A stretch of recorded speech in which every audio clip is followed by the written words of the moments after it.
All right, at this stage, check the data. We are about 16 hours into the Artemis II mission after a successful launch yesterday in Florida. 4 astronauts now orbiting the Earth in the Orion capsule, waiting for the all clear to head towards the moon.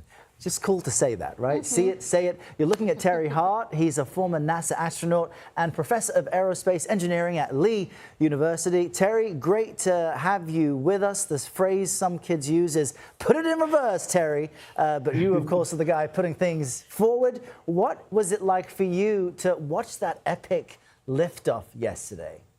Oh, it was wonderful, Errol, and to get back into space again and to be on our way back to the moon, it's just great. They had a wonderful ride into space, and they spent the last day here checking out all their equipment before they light up the maneuver to go to the moon. Yeah, it was such an incredible moment to watch. Where I was looking around at a playground, and there were kids all on their phones, same as me. Like, it was just this moment of community.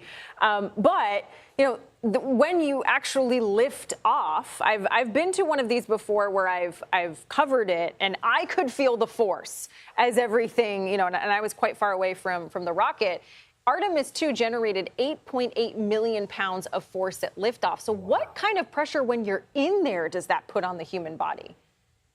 It's remarkable. Right at liftoff, it's about 2 G's of acceleration when the solid rockets light up.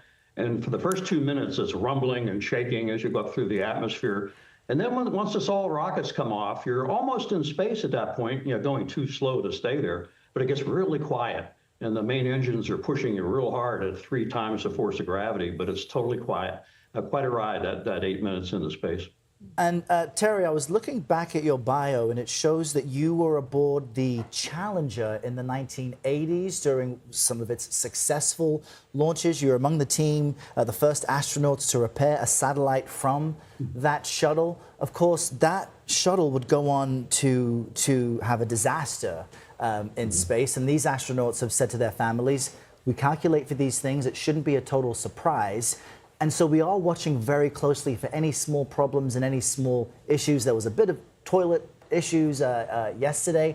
How are you watching for how they mitigate any potential problems, considering they're going to be way out heading toward the moon here soon?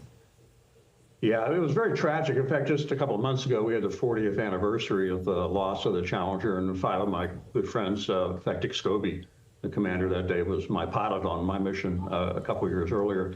Yeah, it's tragic when this happens. We have a lot of risk going into space. It's 10,000 times more energy to get into orbit than it is to fly an airplane.